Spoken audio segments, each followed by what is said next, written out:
바이킹스와 베어스에 대한 얘기를 하겠습니다. 이 경기가 이제 저희가 예상이 갈렸던 경기 중 하나였는데요. 시카고 베어스가 16대6 10점 차의 승리를 가져갔습니다. 역시나 수비로 가져간 승리였어요. 그렇죠. 이제 강한 두 수비를 가진 팀들의 대결에서 수비가 좀 더 결정력이 있는 팀이 승리를 했습니다. 네. 그러니까 야디지만 보면 양 팀 다 수비를 잘했거든요.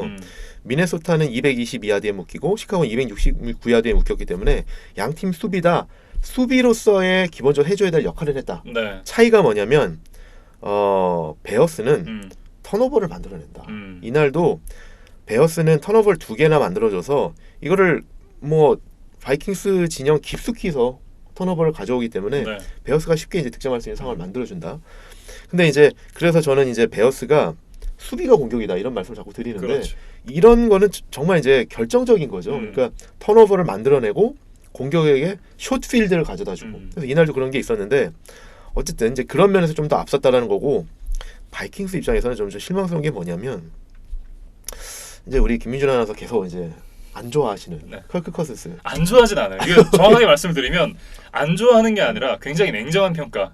알겠습니다. 이 선수는 그 실링이 너무나 명확한 선수다. 제가 늘 드리는 말씀은 그거고요. 제가 싫어하거나 이러진 않습니다. 그러니까 이날 베어스 디펜스가 바이킹스의 공격의 강점인 그래서 이제 이 경기 전에 매 경기 100야드 이상을 뛰어줬던 델빈 쿡을 봉쇄하겠다라고 나왔는데 진짜 이날 35야드로 막았거든요. 그렇죠. 그러니까 그 부담은 고스란히 컬커 선수에게 갔는데 네. 그거를 해주지 못하더라라는 거죠. 그리고 이제 해주지 못하는 걸로 끝나는 것이 아니라 치명적인 턴오버를 범하더라. 네. 그래서 이날도 자기네 진영 깊은 곳에서 스트립색을 당해서 베어스에게 고스란히 이제 공을 넘겨주는 이런 모습들을 보여주면서 진짜 이날 수비의 대결이었기 때문에 한 포지션 한 포지션이 아깝고 실점 하나가 아쉬운 상황에서 네. 자기 진영에서 펌블 가져가 이런 것들이 베어스에게 그대로 이제 승리로 연결되는 그런 모습이 상당히 좀 아쉬웠습니다. 뭐 커즌스가 커즌스했다 이런 말씀을 드려야 될 것 같고요. 커즌스 빙 커즌스 뭐 이런 건가요? 그렇죠. 네. 옛날에 이제 그 뭐 매니 라미레스 같은 소 매니 빙 매니 뭐 코비 브라이언트 코비 빙 코비 이런 얘기를 많이 하는데 네. 커즌스가 딱 그거네요. 네, 그렇죠. 커즌스가 커즌스했다. 네. 근데 그러면서 이제 베어스는 이제 서서히 저희가 이제 시옥스가 서서히 이제 뭐 무서운 모습을 갖춰가고 있다고 그러는데 베어스도 서서히 작년도에 그 무서웠던 수비가 정말 이제 정점을 향해서 가고 있고 네. 어느새 시즌 개막전을 패했는데 어느새 3연승을 하면서 지금 3승 1패로 지금 공동선두에 올랐습니다. 그렇습니다.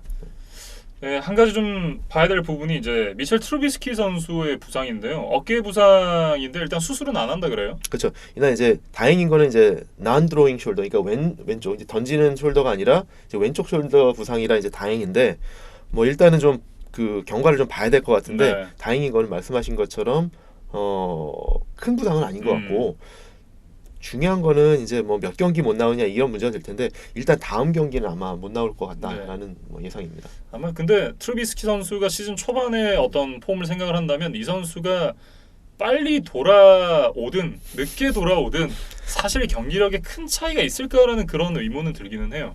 뭐 어쨌든 수비가 캐리를 해줘야 되는 팀인 것 같다라는 생각이 드는데 그래도 저는 아직 트루비스키에 대한 기대는 저버리진 않았습니다. 트루비스키도 수비가 이만큼 해주고 이렇게 턴오버를 갖다 주고 그다음에 이제 러닝 공격이 조금씩 살아난다 그러면 저는 트루비스키도 좀 기대해볼 만하지 않을까. 그리고 이제 저번 주에 말씀드렸던 것처럼 트루비스키 및 공격이 좀 다시 좀 살아날 수 있는 방법들 몇 가지 말씀드렸는데 그런 전략들을 좀 펼쳐본다 그러면 시즌이 좀 진행될수록 트루비스키도 좀 살아날 수 있지 않을까라는 기대를 해보는데 또 아쉽게도 이렇게 부상으로 몇 경기 또 못 나온다 그러면 또 그럼 흐름이 또 좀 자연스러운 연결이 안 될 것 같다라는 우려도 있습니다.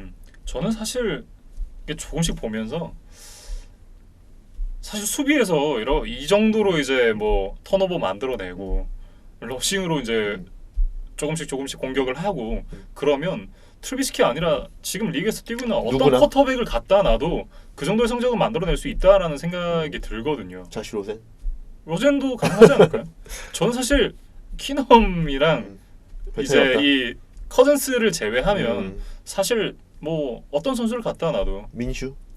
민슈는 훌륭하죠. 민슈 너무 좋아하세요. 네. 호감형 도라이. 일단 호감이잖아요. 알겠습니다. 네. 어쨌든 바이킹스가 베어스와의 경기에서 이제 결국은 패배를 당하고 말았고요. 한 경기 더 벌어졌다 이 얘기를 하시고 싶으신 거죠? 제가 보통 어디가 이겼다라고 말씀을 드리잖아요.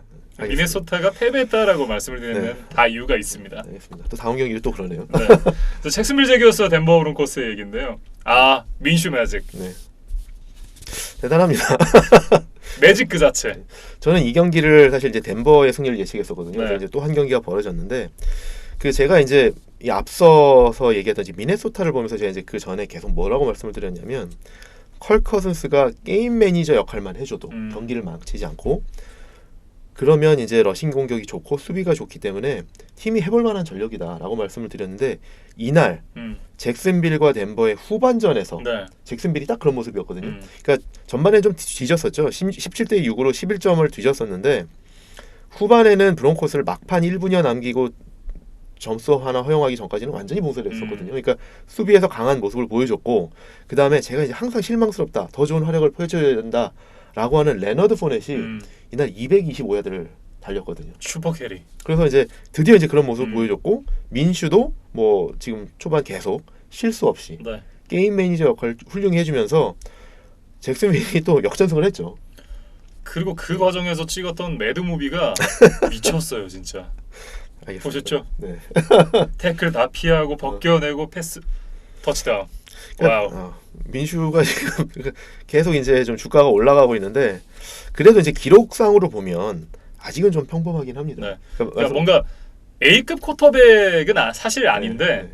그러니까 이 선수가 지금 경기를 해 나가는 모습을 보면 뭔가 어떻게든 팀에게 도움이 되고자 하고, 그러니까 뭔가 그런 부분들이 느껴져서 저는 더 호감이더라고요. 그래서 이제 저는 계속 이런 표현을 쓰는데 훌륭한 게임 매니저다. 네. 그러니까 이날도 보면 213야드 패싱 상당히 평범하고요. 후반에 이제 중요한 이제 역전을 이끄는 2개의 터치다운을 했고 이날도 인터셉트가 없었거든요. 네. 그러니까 턴오버 프리 경기라는 이게 바로 제가 말씀드린 컬 커슨스가 해야 되는 게임 매니저 역할이거든요. 네. 평범한 경기라도 실수 없이. 근데 민슈는 지금 계속 그런 모습을 보여주고 있기 때문에 괜찮다. 네. 그리고 저는 어쨌든 민슈에 대해서 좀 더 강한 인상을 받은 것은 이날 어쨌든 경기 종료 한 1분 32여 초 정도를 남기고 덴버가 역전을 했거든요. 근데 그런 상황에서 다시 이제 잭슨빌이 공을 잡고 1분 30여 만에 다시 이제 역전을 시켰다. 네. 민슈가. 그러니까 클러치 플레이어 다운 모습도 보였다라는 게 게임 매니저라고 말하기 약간 미안한데? 라는 좀 생각도 들게 했다라는 거였습니다. 네. 어쨌든 이 선수가 계속해서 좋은 모습을 보여주고 있고 이대로 계속해서 이제 나갈 수 있다면 물론 이제 지금 주전 쿼터백 자리가 비어 있기 때문에 이 선수가 선발로 뛰고는 있지만 이 팀이 아니더라도 나중에 차후에 그렇죠. 네, 뭐 다른 팀에서 이제 주전 쿼터백으로 뛸 수 있을 만한 그렇죠. 그런 선수임에는 분명한 것 같다는 생각이 들어요. 분명히 이제 NFL 그 리그 전체에 본인 이름은 분명히 이제 각인시키고 있습니다. 그래서 이제 말씀하신 것처럼 주전 쿼터백 자리가 나올 수도 있고요. 네. 그게 이제 당장 이 팀일 수도 있고 만약에 이제 닉 폴스가 돌아오고 아니면 뭐 다른 주전 쿼터백을 별도로 영입을 하는 경우가 있더라도 지금 이제 모든 제너럴 매니저들은 이제 가드너 민슈라는 선수는 이제 머리에 각인이 돼 있을 겁니다. 그럼요. 그리고 이제 미 전역에 이 NFL 팬들에게도 자신의 이름을 좀 새기고 있는 한국에도. 네, 그럼요. 제 머리에 이게 강하게 각인이 됐어요.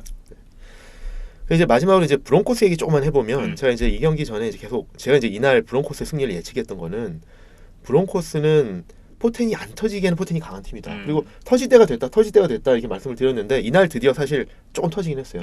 수비에서 본 밀러가 색 2개, 브래들리 첩이 1개, 그러면서 전체 색 5개를 기록하면서 수비는 어느 정도 살아나는 모습을 보였어요. 근데 이제 실망스럽게도 클로저 역할을 못하고 마지막에 이제 민슈에게 그런 클러치 플레이를 허용했다라는 거고 공격은 정말 답답합니다. 지금 이제 17대 6에서 전반을 마친 상황에서 17대 23으로 역전될 때까지 플래코는 뭐 했냐라는 거죠. 한 점도 못 올렸고 후반에서 3번 드라이브에서 이 기록을 좀 보면 3&out, 3&out, 4&out입니다. 그러니까 3&out이 공을 잡아서 first down, second down, third down 3번 하고 나갔다는 거거든요. 그렇죠. 그러니까 이날 공격이 후반에서 3번 드라이브가 3&out, 3&out, 4&out이에요. 아니 도대체 플래코는 뭐 하는 거냐는 거죠. 플래코가 플래코를 했죠. 플래코빙 플래코. 네. 진짜 그래서 덴버는 정말 이따 뭐 프리뷰할 때도 또 말씀을 드리겠지만 빨리 드루락이 돌아가야 될 것 같다. 그래서 어쨌든 여기도 빨리 세대 교체를 해야 될 것 같다. 그러면서 현지에서 잠시 이제 나오고 있는 얘기가 지금 이제 전 엘베이 단장이 자신이 쿼터백일 때처럼 단장으로서 이제 팀을 운영하려 그러면 안 된다라는 얘기가 있더라고요. 이제 감독이 좀 하게 내버려 두고 감독을 좀 믿고 좀 지지를 해주고 그러니까 본인이 뒤에서 너무 이제 너무 컨트롤을 하려고 한다라는 얘기인데 결국은 그런 부분을 조금 덜 해야 된다 뭐 이런 얘기 아니었을까요? 그래서 이제 그게 사실 이제 권한 위임과 본인 역할 구분 이게 상당히 중요한데 쿼터백 출신들이 이게 상당히 위험합니다. 근데 왜 그러냐면 사실 이제 토니 로모가 해설을 잘하는 거하고도 연결이 됩니다. 근데 왜 그러냐면 쿼터백들은 필드를 다 보잖아요. 네. 그게 훈련이 되어 있기 때문에 어느 포지션을 뛰었던 사람들보다도 경기에 대한 이해도가 높습니다. 그리고 자기가 또 스타 플레이였다. 네. 존 엘웨이는 슈퍼볼 2번이나 우승을 한 슈퍼볼 진출을 5번이나 한 명예의 전당에 올라간 쿼터백이거든요. 그렇죠. 내가 너무 잘하는 거죠.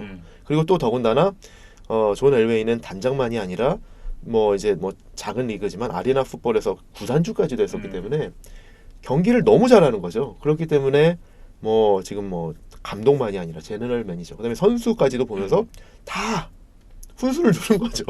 네. 그건 이제 좀 안 좋게 작용을 하는 거고 토니 로모는 해설을 처음 시작했는데 너무 잘한다 이런 평을 받는 게 본인이 어쨌든 쿼터백으로서 이 수비 진영 할 거 뭐 공격할 거 없이 수비 진영도 다 보기 때문에 필드를 다 읽는 그 능력이 있으니까 해설을 정말 잘하는 이런 게 있는데 어쨌든 쿼터백들이 가지는 장점이자 단점입니다.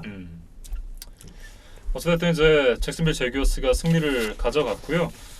이 토니 로모의 얘기가 나왔으니까 이제 댈러스의 얘기로 넘어가도록 그렇죠. 하죠. 자연스럽게 넘어가네요. 댈러스 카우보이스와 이제 뉴올리언스 세인츠에 대한 얘기를 해볼 텐데요. 역시나 이제 저희가 예측을 했던 대로 세인츠가 승리를 거둬갔습니다만 격차는 크지 않았습니다. 저는 이 예측은 틀리기를 정말 간절히 바랬는데 또 이런 거는 맞더라고요. 근데 어쨌든 좀 약간 그런 느낌으로 이제 픽을 하신 거군요. 그런 건 아니죠. 맞추면 좋고 내가 틀리더라도 우리 팀이 이기면 좋다. 그런 건 아니고요. 최대한 객관적으로 보려고 한 겁니다. 맞춘 겁니다. 맞춘 거. 근데 이제 왜 그러냐면 이게 이런 거죠. 어쨌든 작년에 두 팀이 붙어서 달라스가 그때는 13대 10으로 이겼었거든요. 근데 그때는 이제 달라스에서 했었던 거고 두 팀이 전력이 크게 달라지지 않은 상황에서 이번에는 경기장을 뉴올리언스로 옮겨서 붙는다. 그래서 이제 그렇기 때문에 주루 브리스가 빠지긴 했지만 지난주에 그 전주에 시애틀 원정에서도 브리지워터가 해내는 걸 봤기 때문에 큰 전력의 변화는 없다라고 보고 이 어쨌든 전력 차이가 크지 않은 상황에서 달라스가 원정을 간다. 그럼 사실 뉴올리언스 이기기가 쉽지 않겠다는 생각을 했던 거죠. 근데 어쨌든 달라스가 이 경기 전까지 3승 무패였거든요. 근데 그 3승 상대들이 뉴욕 자이언츠, 워싱턴 레드스킨스, 그다음에 마이애미 돌핀스였기 때문에 제가 이 경기를 두고 이렇게 표현했었거든요. 첫 번째 리얼 테스트다.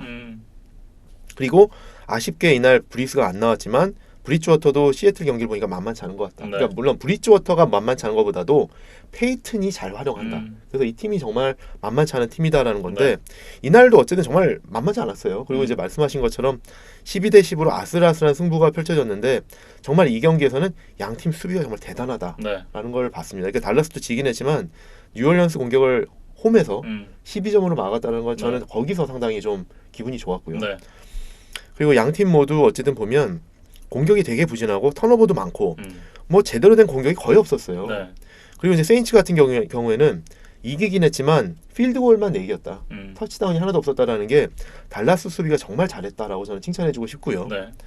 근데 어쨌든 이제 이날은 뭐 예측할 때도 말씀을 드렸지만 세인츠가 당연히 이날 댈러스를 상대할 때는 러싱 공격을 막으려고 나올 거다. 근데 딱 그랬거든요. 이날 진짜 이지키엘 엘리엇을 막아야지 라고 나왔고 엘리엇이 정말 이날 35야드 러시당 1.9야드를 뛰었거든요. 그러니까 완전히 봉쇄당할 건데 이걸 보면서 제가 무슨 생각을 했겠습니까? 연봉 1억 불? 돈 아깝다. 연봉 1억 불? 이런 생각을 했죠. 근데 이제 어쨌든 그런 게임 플랜이 그대로 먹혀들었고 그렇게 되면 부담이 또 누구한테 간다? 덱 프레스캇한테 가는데 프레스캇이 또 이런 상황에서 못 해주더라. 이런 게 되게 실망스러웠던 거죠. 근데 어쨌든 이제 프레스캇 얘기는 좀 이따 하고요. 그 세인츠 수비가 정말 좋다라고 느꼈던 게 이날 어쨌든 이제 그동안 부상으로 해서 계속 못 나왔던 아킬레스 부상으로서 못 나왔던 이제 셸든 랭키스가 돌아왔거든요. 그러면서 이제 원래 강했던 4명의 디펜시브 라인이 완성이 됐습니다. 그 뉴올리언스는 그래서 이제 뭐 마커스 데븐포트부터 해서 캐머런 조단, 셸든 랭키스, 그다음에 뭐 말콤 브라운이 4명의 선수가 다 1라운드 출신이거든요. 1라운드 출신의 그 패스 러셔와 런 디펜더가 이게 앞에 있으면서 엘리엇도 완전히 봉쇄하고 오펜시브 라인도 완전히 그 자기네가 같이 놀았다라는 네. 생각이 들었거든요. 그래서 정말 이제 수비력이 좋다라는 생각이 들었고, 이제 다시 이제 그 프레스컷 얘기 좀 해보면, 프레스컷이 지금 연봉 계약을 아직 팀에서 안 해주고 있잖아요. 네. 근데 저는 이제 이런 얘기들이 많이 나오거든요. 초반에 이제 3승 무패를 하고 뭐 프레스컷이 리그 전체 뭐 MVP 후보로까지 거론이 되면서 뭐 이런 얘기들 많이 하거든요. 그러니까 빨리 몸값 오르기 전에 빨리 계약해야 되는데, 하루라도 빨리 재계약해야 되는데, 이러다 최고 연봉 된다. 그러기 전에 빨리 연봉을 해야 되는데 라는 얘기를 계속 하는데, 저는 이 경기를 보면서 이제 이런 얘기를 하는 거죠. 아니다. 계속 밀어야 된다. 밀어야 된다. 이게 왜 그러냐면, 일단은 본인이 그 정도 연봉을 받을 수 있는 선수라는 걸 증명을 먼저 해보이라는 거죠. 팀을 캐리해야 된다. 특히 이제 이런 경기들을 이겨야 입증이 되는 거지 않습니까? 제가 아까 고프 얘기랑 좀 맥락이 닿는 것 같은데요. 비슷한 거죠. 네. 그러니까 정말 이제 강팀, 어차피 플레이오프 가면 이런 팀들하고 붙지 않습니까? 이런 팀들, 특히 이제 원지형 경기, 러싱 경기가 안 풀릴 때, 이럴 때 이제 쿼터백이 해줘야 되는 건데 그렇게 못하더라. 그래서 이때도 보면 한 포지션, 그러니까 2점 차이역 한 포지션도 필드골 하나면 이길 수 있는 경기였는데, 마지막 포지션에서 공을 잡아서 첫 플레이부터 색을 당하더라. 그 드라이브는 거기서 그냥 거의 끝난 거예요. 그러면서 아쉽게도 이제 타이런 스미스까지 이날 그 플레이에서 부상을 당했는데, 그렇죠. 그래서 저는 이렇습니다. 프레스컷한테 연봉 3천만 불도 아직은 주면 안 된다. 이제 계속 이제 뭐 러셀 윌슨이 3,500만 불, 거프가 3,400만 불, 웬스가 지금 3,200만 불 이렇게 봤는데, 그러면 이제 프레스컷은 3,200만 불 이상, 3,400만 불 아니 그 이상 이렇게 지금 얘기가 나오는데, 그래서 빨리 잡아야 된다는 얘기를 하는데, 저는 이런 거죠. 제가 볼 때는 3천만 불 주는 것도 아깝다. 그런데 본인이 팀을 캐리할 수 있는 정상급 쿼터백이라는 걸 보여달라. 그러면 그걸 보여주고 나면 3,500만 불 아니라 4천만 불 줘도 아깝지 않다. 그런데 그게 아니라 지금 계속 이런 모습 보이면 3천만 불 아니라 2,500만 불도 아깝고, 장기적으로 프레스컷이 팀을 이끌 쿼터백인지도 잘 모르겠다라는 생각이 드는 거죠. 네. 그래서 사실 프레스컷이 뛰는 내내 네. 이 선수가 루키 컨트랙트가 끝났을 때 이 선수로 가야 되는가, 아니면 새로운 쿼터백을 뽑아서 새로 육성을 해야 되는가에 대한 얘기 굉장히 많았잖아요. 그렇죠. 이건 계속 얘기가 될 겁니다. 특히 이제 좋은 경기를 펼쳤던 상대들이 약체들.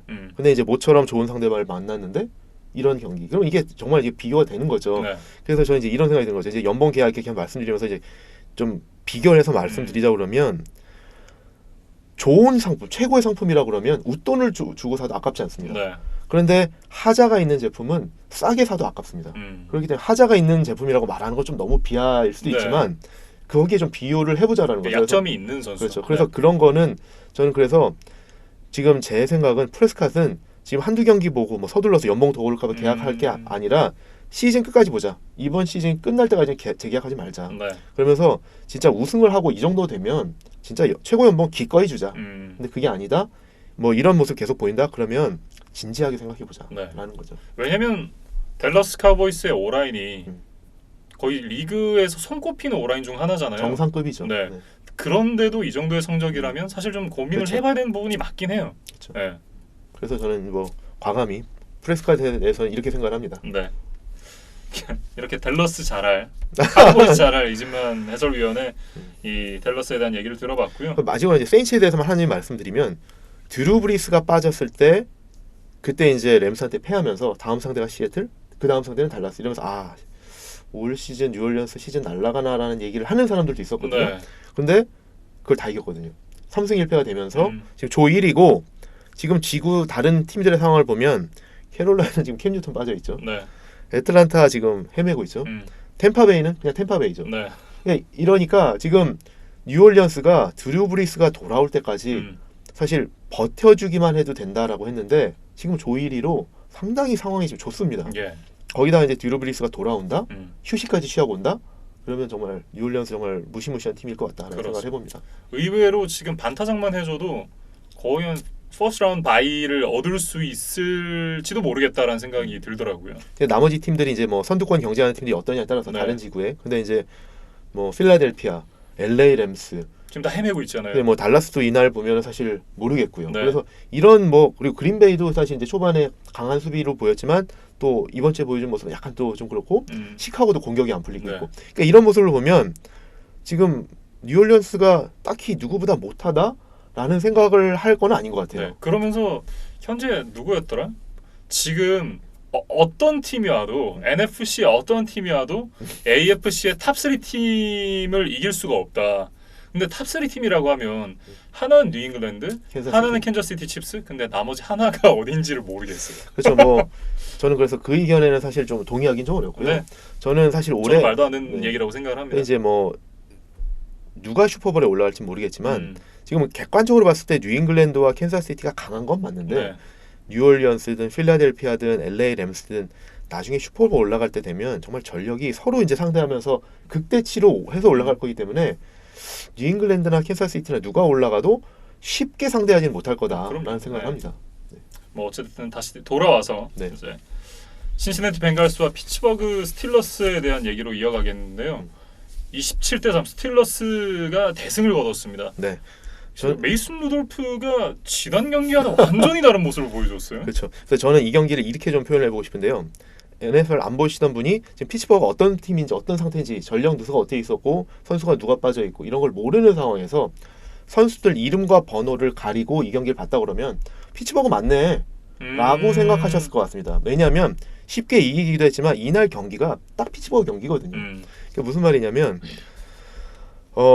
수비가 정말 강했죠. 네. 3실점 했을 뿐만 아니라 색을 8개 그리고 좋은 러닝 공격과 아주 효율적인 패싱 공격. 그래서 이제 말씀하신 것처럼 메이슨 루돌프가 뭐 아주 화려하진 않았어요. 그렇지만 효율적인 패싱 공격을 했고요. 네.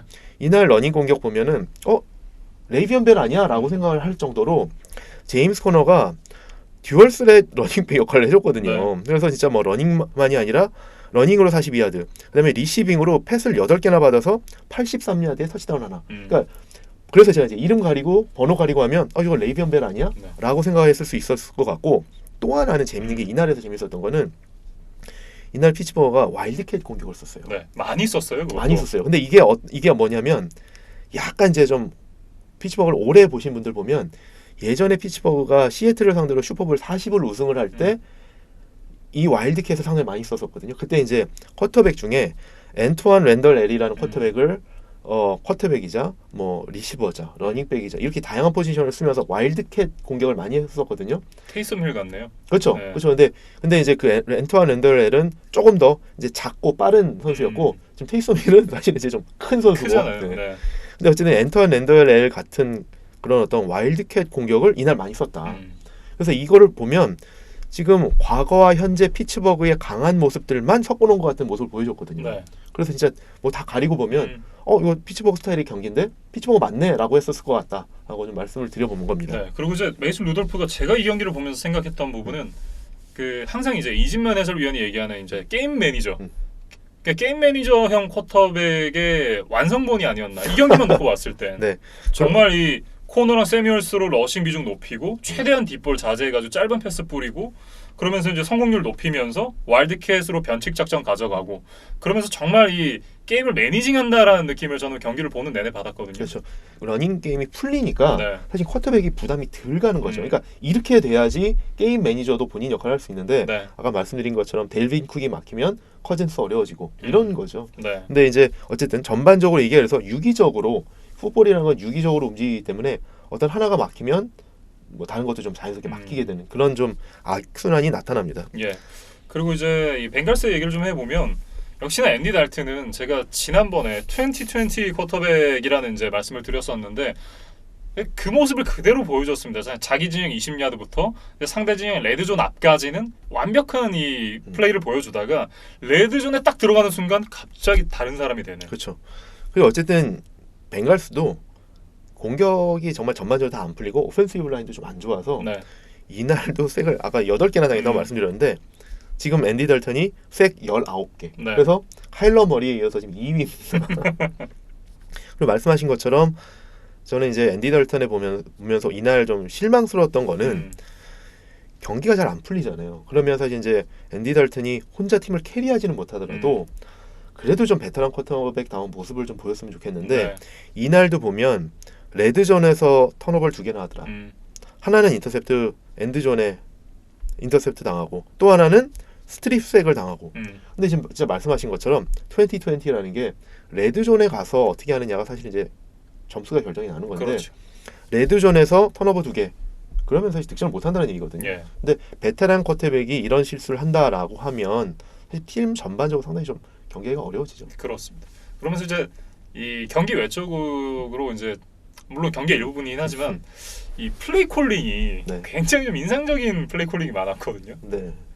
필티 브레이디, 뭐 펭귄, 뭐 이런 재밌는 이 플레이 콜링이 있었어요. 그러니까 이제 잭 테일러가 오면서 변칙적인 플레이들을 많이 시도는 하고 있어요. 그리고 이날도 보면 연결이 되진 않았지만 롱패스나 뭐 어쨌든 뭐 여러 가지 변칙적인 공격 많이 시도를 하고 있거든요. 그러니까 그러면서 이름도 상당히 독특한 플레이들을 하는데 네.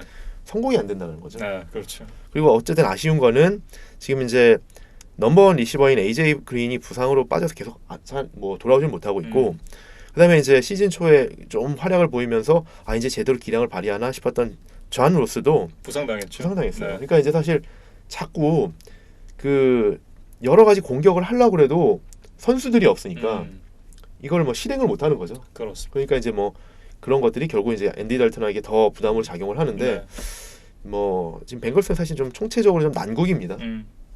이제 무승 3패끼리의 맞대결이었는데 피츠버그 스틸러스는 시즌 첫 승을 거두게 됐고요. 벵갈스가 이제 4연패 늪에 빠지게 됐습니다. 이제 4주차 경기들에 대한 리뷰까지 이제 해봤는데요. 예, 시즌 초에 이제 좀 쿼터백들의 부상이 잦으면서 자연스럽게 좀 세대 교체가 되는 그런 이제 시즌으로 가지 않나 싶은데 일단 4주차까지 끝났으니까 이제 시즌이 한 4분의 1 정도가 지나간 거잖아요. 그렇죠. 현재까지의 이 흐름을 조금 한번 다뤄보고 이제 이 다음 주에 있을 이제 Thursday Night Football 예측을 한번 해보도록 하겠습니다. 일단은 아메리칸 풋볼 컨퍼런스부터 얘기를 해볼까요? 현재 이제 뉴 잉글랜드 패트리어츠가 4전 전승을 기록을 하고 있고 빌스가 3승 1패 그리고 나머지 제츠와 마이애미 돌핀스는 각각 전패를 기록하고 있는데 4주차 때 뉴욕 제츠가 이제 바이위크를 얻으면서 이제 3패 그리고 이제 마이애미 돌핀스가 4연패가 되겠습니다. 돌핀스는 약간 16전 전패 흐름으로 가고 있지 않나 이런 생각이 좀 들어요. 상당히 좀 불안하죠. 근데 이제 저는 저번 주에도 말씀드렸지만 한두 경기는 이길 것 같다는 느낌을 좀 받고요. 돌핀스가 사실 2007년에도 1승 15패란 적이 있거든요. 네. 그때도 뭐 사실 경기 시즌 내내 전패하는 거 아니냐라고 정말 우려가 많이 있었는데 그때 극적으로 사실 볼티모어를 잡으면서 전패는 면했었거든요. 네. 그리고 사실 0승 16패가 쉬운 게 아닙니다. 역대 0승 16패가 2번밖에 없었거든요. 네. 클리블랜드 브라운스 그다음에 디트로이트 라이온스에게 2번밖에 없었기 때문에 16전 전승도 어렵지만 16전 전패도 어렵습니다. 그래서 저는 특히 더군다나 같은 조에 뉴욕 제츠가 있지 않습니까? 2번 붙어요. 한 경기 정도는 이기지 않을까. 그리고 제 기억으로 아마 신시내티와도 아마 붙을 겁니다. 네. 그래서 한 1승 정도는 뭐 더하면 2승도 좀 그 정도까지 그래서 전패를 하지는 않을 것 같다라는 생각을 합니다. 아메리칸 풋볼 컨퍼런스 동부지구는 저희가 이제 시즌 초에 예상을 했던 그 흐름대로 정확하게 흘러가고 있습니다. 그대로 가고 있죠. 이제 뉴잉글랜드의 독주 체제에 누가 도전을 한다 그러면 버펄로일 거다. 그걸 그대로 이제 맞춰서 가고 있고 제츠와 돌핀스는 역시 이제 기대를 저버리지 않고 좀 이렇게 부진한 모습을 보이고 있습니다. 역시는 역시다. 네. 그리고 이제 북부지구로 이어가 보겠습니다. 클리블랜드 브라운스가 2승 2패, 볼티모어 레이븐스가 2승 2패, 스틸러스가 이제 4주차 첫 승을 신고를 하면서 이제 1승 3패가 됐고요. 벵갈스가 4연패에 빠졌습니다. 여기도 사실 저희가 이제 순위 예측했던 거하고 큰 차이가 없어요. 근데 다만 이제 브라운스가 이제 지금 동률 1위긴 한데 어쨌든 저희가 이제 둘 다 브라운스 우승을 점쳤는데 그렇습니다. 지금 페이스는 어쨌든 이제 뭐 타이브레이커도 더군다나 이제 레이번스하고 동률인데 승자승 원칙에 의해서 어쨌든 지금 타이브레이커도 가지고 있어서 지금 기준으로라고 그러면 조 1위긴 하죠. 네. 뭐 어쨌든 저희가 생각했던 것보다는 조금 더 이제 이 3파전의 양상으로 갈 것 같다라는 느낌을 좀 주고 있어요. 저희가 이제 사실 예측할 때도 이 세 팀 중에 누가 우승해도 이상하지 않다. 그러니까 다만 뭐 스케줄이나 이런 걸로 봤을 때 클리블랜드가 좀 더 유리하다. 그래서 이제 조금 우세가 아닐까 이런 예상을 해봤는데 그렇죠. 뭐 지금 사실 뭐 좀 비슷하죠. 네. 어쨌든 이제 좀 혼돈의 AFC 북부지구가 되고 있고 AFC 남부지구는 약간 거의 공산주의의 느낌이 좀 나지 않나. 나란히 2승 2패씩을 네 팀이 기록을 하고 있어요. 네, 여기는 뭐 진짜 뭐 공산주의라고 표현을 해주셨는데 서로 이기지 않으려는 뭐 노력을 하는 것도 아니고 똑같이 공교롭게 2승 2패로 가고 있습니다. 네.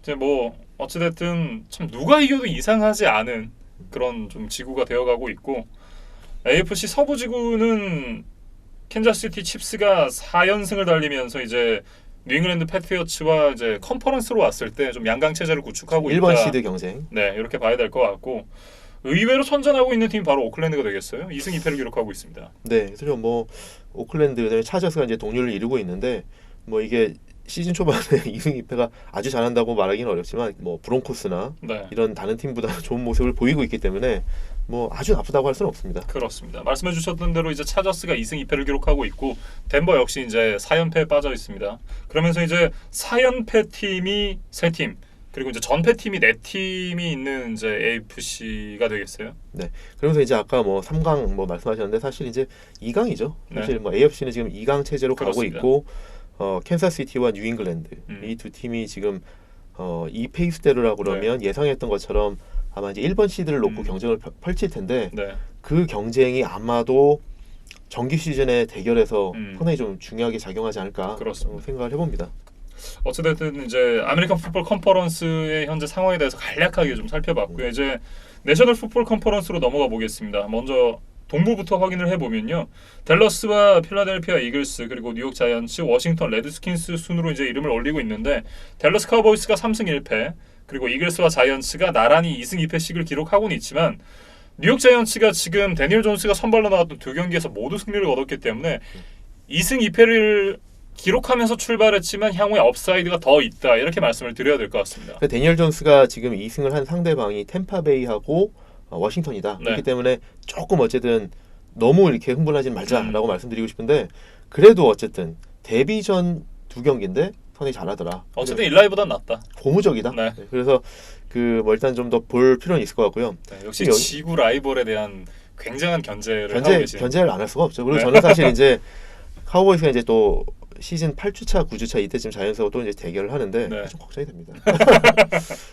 그리고 이제 그 무시할 수 없는 것이 이제 필라델피아가 지금 2승 2패로 어쨌든 승률 5할 정도 지금 떨어져 있긴 하지만 지금 부상이 많다라는 거죠. 그래서 이제 뭐 공격에서 사실 큰 역할을 해줄 걸로 기대했던 디션 잭슨 그다음에 수비에서도 디펜시브 라인에 지금 부상이 많다. 말릭 잭슨부터 해서 뭐 부상이 많은데 이런 어쨌든 큰 축에서의 부상이 회복이 된다 그러면 그리고 지금 이제 뭐 그린베이하고 경기했을 때 그런 모습들을 보면 절대로 안심할 수 없다. 이 팀이 그리고 진짜 그 지금 뭐 일단 한 경기 차이로 뒤져 있기 때문에 언제든지 이걸 뒤집을 수 있고 또 더군다나 이제 아직까지 둘이 그 헤드 투 헤드 매치업 두 개가 아직 안 열렸기 때문에 그 두 경기가 진짜 중요한 변수가 될 거다. 그거에 따라서 이제 지구 우승이 결정될 수도 있고 그다음에 어쨌든 막판에 상승세를 타는 팀이 더 무섭다. 그래서 그런 부분들은 뭐 지금 4경기만 봐서는 아직은 좀 섣불리 판단할 수 없다. 그 카우보이스하고 레드스킨스 같은 경우에는 스케줄을 보고 사실 좀 이 정도 되지 않을까라고 예상을 했었죠. 레드스킨스 같은 경우에는 좀 약체로 분류가 됐었기 때문에 자이언츠와 함께 좀 바닥으로 쳐질 거다라고 예상을 했었는데 부상이 생각보다 더 많아서 조금 더 이제 어려운 상황을 맞이하고 있고 카우보이스는 지금 사실 예상한 그대로입니다. 사실 4경기 후에 3승 1패 거다라고 예상을 했거든요. 왜냐하면은 뭐 자이언츠, 돌핀스, 레드스킨스 3승 그다음에 브리스가 있을 거라고 예상했지만 어쨌든 없었는데 뉴올리언스 어려울 것 같은데 라고 해서 3승 1패가 되지 않을까 했는데 3승 1패고요. 그래서 뭐 거기는 뭐 지금 워낙 사실 그 초반 스케줄이 좀 예상이 되는 스케줄이었기 때문에 그대로 가고 있습니다. 그렇습니다. 그러면서 이제 워싱턴 레드스킨스는 NFC 유일의 이제 전패 팀이 됐고요. 지금 이제 뭐 별로 걱정 안 하셔도 될 것 같은데요, 레드스킨스. 아니죠. 카디널스도 있죠. 카디널스도 전패일 겁니다. 아니요, 일무가 있잖아요. 그렇군요. 카디널스 일무가 있군요. 근데 제가 사실 이제 2부에서 좀 말씀드리려고 생각하고 있는데 저보다는 더 불안할 사람이 누구냐면 마이애미 돌핀스 오너 스티븐 로스입니다. 지금 뭐 온갖 노력을 해서 탱킹을 하고 있는데 아니 우리가 한두 경기 이기는데 얘네가 더 지면 어떡하지 이런 걱정을 할 수 있거든요. 그래서 사실 이제 뭐 애리조나, 신시내티, 워싱턴 이런 만만치 않은 상대가 있거든요. 이런 팀들 보면서 지금 불안할 겁니다. 어쨌든 이제 동부지구에 대한 얘기를 해봤고 이제 북부지구로 넘어가겠는데요. 그린베이 패커스와 시카고 베어스가 나란히 이제 3승 1패씩을 기록을 하고 있고요. 디트로이트 라이온스가 2승 1무 1패 그리고 이제 미네소타 바이킹스가 2승 2패를 기록하면서 이 지구에 있는 팀들은 모두 5할 이상의 승률을 기록을 하고 있습니다. 네. 특히 이제 그 조금 약하지 않겠느냐. 그리고 이제 또 신임 감독이 와서 조금 이제 쿼터백과 손발을 맞춰가려면 시간이 걸리지 않겠느냐라고 예상했던 그린베이 패커스가 의외로 생각보다 수비가 너무 강해서 초반에 3연승을 했다가 뭐 이번 주 경기를 치면서 3승 1패가 됐는데 생각보다 강하고 선두를 유지하고 있고요. 그다음에 시카고 베어스도 첫 경기를 패하면서 공격이 계속 안 좋으면서 베어스 공격 너무 못한다라고 했는데 역시 시카고는 공격이 수비다. 그렇죠. 그래서 그 수비를 바탕으로 해서 어느새 다시 이제 지구 공동 선두까지 올렸고 네. 사실 그보다는 그 다른 두 팀이 더 의외이긴 하죠. 특히 디트로이트가 진짜 의외예요. 디트로이트가 애리조나 무승부 할 때만 해도 역시 디트로이트 했는데 그 다음 경기들을 뭐 계속 역전승을 하더니 또 뭐 리그 최강급인 캔자스시티까지도 잡을 뻔했다라는 것이 놀라웠고요. 미네소타도 컬크 커슨스라는 복병은 있지만 러닝백과 수비를 바탕으로 해서 어쨌든 5할은 유지하고 있다. 라고 이렇게 뭐 얘기할 수 있을 것 같습니다. 네. AFC도 NFC도 북부지구는 정말 잘 모르겠어요. 네. 참 어려운 지구가 되어가고 있습니다. 이제 남부지구인데요. 뉴올리언스 세인츠가 3승 1패 기록하면서 선두로 달리고 있고 템파베이가 2승 2패, 캐롤라이나도 2승 2패, 이제 애틀랜타 펠컨스가 1승 3패를 기록하고 있는데 말씀해 주셨던 대로 역시나 이제 세인츠가 가장 유리하지 않겠느냐 싶어요. 그렇죠. 특히 이제 두 번째 경기에서 이제 드루 브리스가 부상을 당하면서 좀 어렵겠다라고 했는데 플레이오프만 가도 다행이겠다. 브리스 올 때까지 좀 이렇게 반타작만 하자라고 해도 되지 않을까라는 생각했는데 의외로 지금 브리스가 빠진 상황에서 너무 잘해주고 있어서 지금 뭐 브리스가 돌아올 때까지 크게 무리가 없다 그러면 여전히 뉴올리언스는 지금 이제 홈필드 어드밴티지도 노려볼 만하다. 그리고 특히 이제 지구가 이렇게 세지 않기 때문에 그런 상황에서 뭐 애틀랜타 너무 실망스럽고요. 사실 저는 애틀랜타가 이 지구에서 제일 실망스럽거든요. 공격진이 너무 좋은데 이렇게밖에 못한다는 게 실망스럽고 캐롤라이나는 캠 뉴턴이 빠지면서 전반적으로 좀 팀이 조금 약한 모습이고 그리고 아까 말씀드린 것처럼 템파베이는 템파베이이기 때문에 뉴올리언스가 뭐 상당히 좀 유리하다라고 말씀드리겠습니다. 그렇습니다. 말씀해 주셨던 대로 이제 템파베이가 올 시즌 정말 이 도깨비 같은 팀이 되어가고 있고 캠 뉴턴을 빼온 이후에 캐롤라이나가 현재 좀 상승세를 달리고 있기 때문에 뉴올리언스가 그것만 좀 견제를 할 수 있다면 무난하게 지구 우승을 가져갈 수 있지 않을까 싶은 이제 NFC 남부지구가 되겠습니다. 이제 NFC 서부지구가 남았는데요. 샌프란시스코 49어스가 이번 주 바이위크였죠. 그 전까지 이제 3연승 달리고 있었고요. 시애틀 시옥스가 3승 1패, LA 램스가 3승 1패. 그러면서 이제 좀 3강 1약으로 좀 현재까지 흐름이 이어지고 있는 NFC 서부지구가 되겠습니다. 시옥스와 램스는 강할 거라고 예상을 했죠. 네. 그리고 이제 49ers는 작년도보단 낮을 거다라고 예상을 했는데 49ers가 시즌 초반에 이제 3연승으로 지금 뭐 전승으로 선두를 달리고 있고요. 네. 램스는 기대보다 약간 못한 모습, 시옥스는 기대보다 약간 더 잘하는 모습 이러면서 지금 3파전 양상이 보이고 있죠. 근데 이제 지금 49ers도 초반 스케줄이 너무 좋았기 때문에 앞으로 이제 어려운 경기들을 펼쳐갈 때 어쩐지 좀 보자. 그리고 저는 아무래도 이게 시즌 지금 초반이기 때문에 4경기만 치른 상황이기 때문에 이런데 그래서 지금 이제 레이스에서 페넌트 레이스에서 지금 한 팀만 떨어져 나가는 상황인데 이게 후반으로 좀 더 갈수록 사실 한 팀 더 떨어져 나갈 거다. 그리고 이제 그 종반으로 갈수록 이게 램스와 시옥스의 대결이 되지 않을까라는 예상을 해봅니다. 그래서 이 램스와 시옥스가 이제 또 당장 다음 주에 붙거든요. 그 경기가 상당히 재밌을 것 같습니다. 일단 카즈의 첫 승이 언제쯤 나올지도 좀 굉장히 궁금한데요. 다음 주도 기대해볼 만한데요. 일단 한번 좀 지켜봐야 될 것 같습니다. 알겠습니다. 이렇게 이제 4주차가 끝난 시점에서의 이 현재까지의 리그 상황에 대해서 좀 한번 살펴봤고요. 또 이제 하나가 더 남았죠. 이제 Thursday Night Football에 대한 예상을 하는 시간을 갖고 이제 1부를 마무리해 볼까 합니다.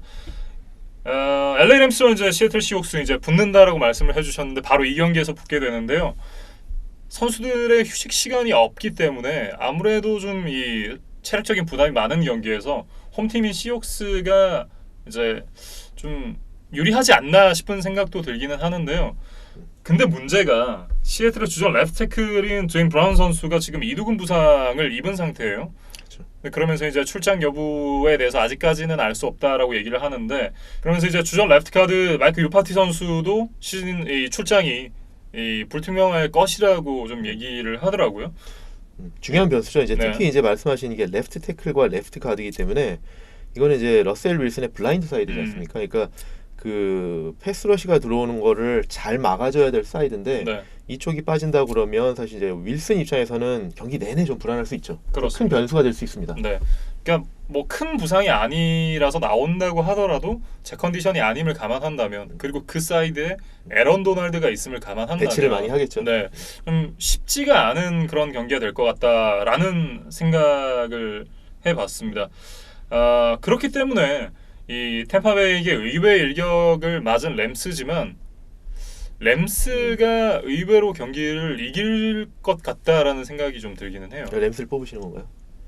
그런데 저는 시옥스를 선택을 해서 왔습니다. 그러셨군요. 램스가 이길 것 같은데 시옥스를 뽑으셨다. 네. 근데 왜냐하면 Thursday Night Football이고 그러니까 두 팀의 이제 어떤 체력적인 문제를 감안한다면 시옥스가 또 시옥스 홈이잖아요. 센츄링크 필드에서의 시옥스는 뭔가 좀 특별함이 있잖아요. 그렇죠. 그러니까 그 정말 이성적으로 놓고 봤을 때 우리 이지만 해설위원이 늘 하는 얘기 이성적으로 놓고 봤을 때는 이럴 것 같은데 이런 부분들 때문에 이제 픽을 바꾸는 경우가 있잖아요. 저도 그런데 시옥스가 이길 것 같다라는 생각이 좀 들었습니다.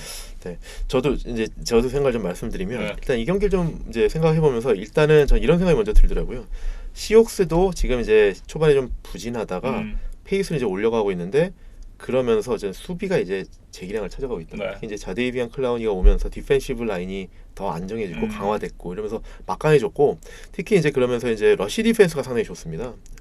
전체적으로 이제 봤을 때 리그 6위고 경기당 80야드 정도밖에 허용을 안 한다. 근데 그렇게 되면 어떻게 되냐면 램스 공격의 구심점인 걸리를 이제 봉쇄해버리면 고프가 과연 어떻게 할 거냐라는 그런 우려가 있을 수 있기 때문에 일단 수비에서 시애틀의 강점이 상당히 좀 돋보일 것 같다라는 거하고 램스가 지금 공격에서 또 하나 안 좋은 점은 턴오버가 많습니다. 지금 턴오버가 리그 전체 3번째로 많거든요. 상당히 안 좋기 때문에 시옥스가 이날도 그런 모습을 좀 이어갈 수 있지 않을까라고 생각을 해서 저는 시옥스가 이길 것 같습니다. 그런데 저는 램스를 뽑겠습니다. 말씀하신 것처럼 대박 사건. 저희가 지금 반대로 얘기했죠. 근데 저는 이제 시옥스가 이길 것 같은데 램스를 꼽는 이유가 Thursday Night Football은 지금까지 다 틀렸거든요. 저희가 거의 저주급이었어요 지금까지. 저희가 계속 이제 Thursday Night Football 픽을 같이 했잖아요. 그러면서 4주차 경기까지 다 틀렸어요. 거의 저주급이에요. Thursday Night 게임은 저희가 지금 예상한 게 다 틀렸기 때문에 이번에는 이렇게 갈 것 같다. 그래서 바꿔봤다. 이런 생각이 얘가 이길 것 같은데 그럼 바꿔야지라고 생각을 한 거죠. 그래서 그냥 이성적으로 봤을 때 시옥스가 좀 더 유리하지 않을까 하는데 램스를 뽑아봅니다. 그리고 거기에도 굳이 좀 이유를 좀 다뤄보자 그러면 이 램스가 션 맥베이가 오기 전에 좀 약체일 때도 유독 시애틀한테 가장 강했던 팀이 램스입니다. 그래서 이제 센츄리 링크 필드 가서도 업셋도 하고요. 그런 모습이 있었고 그다음에 맥베이가 지금 아까 이제 저희 김민준 아나운서도 말씀하셨지만 지금 리그가 전반적으로 맥베이 공격 체계에 좀 캐치업하는 모습을 보이고 있거든요. 그런데 그거를 넘어서기 위해서는 맥베이도 또 뭔가 이제 대책을 다시 또 들고 나와야 된다고 말씀을 드렸는데 지금 이제 일요일 날 경기하고 Thursday 나잇 경기이기 때문에 준비할 시간이 많지는 않습니다. 그렇기 때문에 저는 오히려 어떤 생각이 드냐면 체계적으로 이렇게 뭘 준비해 온다기보다는 맥베이가 본인 성향상 뭔가 나도 좀 더 다른 걸 보여줘야 될 것 같긴 한데 그걸 체계적으로 준비할 시간이 많지 않다라고 그러면 의외로 즉흥적으로 리스키한 플레이를 많이 할 가능성도 있습니다. 그러니까 예를 들면 작년에도 우리가 봤었던 페이크 펀트. 그러니까 어떻게 보면 너무 공격적인 좀 변칙적인 플레이들을 통해서 경기 모멘텀을 좀 바꿀 수도 있다. 그래서 이런 플레이들이 오히려 램스에게 좀 기폭제 역할이 돼서 이런 걸 통해서 램스가 승리를 하지 않을까 하는 예상을 해봅니다. 처음으로 이제 Thursday Night Football에서 저희의 예상이 이제 갈리게 됐는데 저는 시혹스의 승리를, 이진만 위원은 램스의 승리를 예상했습니다. 계속해서 이제 격차가 벌어지고 있기 때문에 또 한번 이제 벌어질 수 있지 않을까. 저도 나중에 이제 좀 이렇게 후반에 갈수록 이게 좁혀지지 않으면 페이크 펀트 저도 할 겁니다. 변칙 플레이 저도 할 거기 때문에 변칙 예측 이런 걸 할 거기 때문에 어디서 어떻게 뒤집어질지 모릅니다. 알겠습니다. 이제 이렇게 Thursday Night Football에 대한 예상까지 해봤고요. 여기서 1부를 마무리 짓도록 하겠습니다. 이제 2부에서는 늘 해봤던 대로 이제 다음 주에 있을 Week 5 이 나머지 14경기에 대한 예상을 해보도록 하겠습니다. 이렇게 이제 1부 마무리 짓도록 하겠습니다.